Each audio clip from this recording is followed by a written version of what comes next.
Assalamualaikum warahmatullahi wabarakatuh. Selamat malam dan salam sejahtera untuk semuanya. Bismillahirrahmanirrahim. Negara hukum menempatkan hukum sebagai rujukan utama untuk memastikan hadir rasa keadilan, memberikan kebermanfaatan, dan memberikan kepastian kepada semua. Ini harus dipegang teguh oleh pemegang kekuasaan, baik yang di puncak dan seluruh jajaran. Tapi apa yang terjadi? Banyak aturan ditekuk sesuai dengan kepentingan yang sedang memegang kekuasaan. Apakah ini akan diteruskan? Tidak. Ini harus diubah. Ini harus dikembalikan. Kemudian kita menyaksikan betapa pada hari-hari ini tatanan ketika kita menyelenggarakan pemerintahan sering tidak sesuai dengan prinsip-prinsip hukum yang kita pegang. Karena itulah kami melihat perubahan ini harus kita kembalikan. Negara ini adalah negara hukum, bukan negara kekuasaan. Dalam negara hukum, kekuasaan diatur oleh hukum. Dalam negara kekuasaan, hukum diatur oleh penguasa.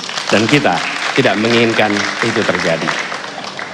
Pada saat ini, kalau kita lihat hukum itu harusnya tegak begini. Inilah hukum. Dalam kenyataannya, dia bengkok. Dia tajam ke bawah, dia tumpul ke atas. Dan kondisi ini tidak boleh didiamkan, tidak boleh dibiarkan, dan harus berubah. Karena itu kita mendorong perubahan. Mengembalikan hukum menjadi tegak kepada semuanya. Dan bila kita saksikan hari ini, ada satu orang milenial bisa menjadi calon wakil presiden.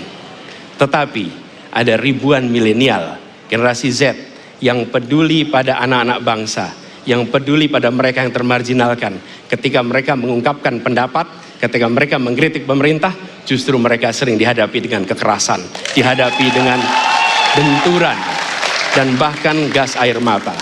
Apakah kondisi ini akan dibiarkan? Tidak, kita harus lakukan perubahan.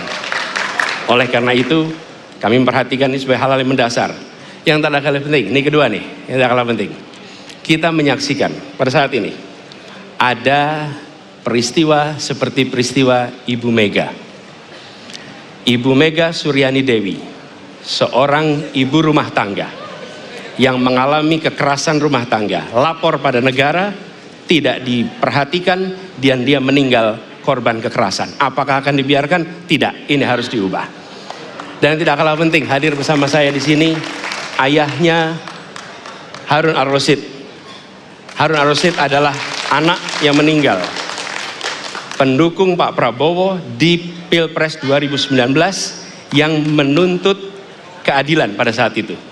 Protes hasil pemilu. Apa yang terjadi? Dia tewas sampai dengan hari ini tidak ada kejelasan. Apakah ini akan dibiarkan? Tidak. Ini harus diubah.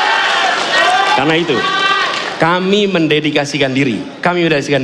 Hadir untuk memberikan komitmen bahwa dari puncak sampai ke bawah, kami akan tegakkan hukum pada siapa saja. Kami kembalikan marwah kehidupan bernegara yang menempatkan hukum sebagai tempat yang paling tinggi.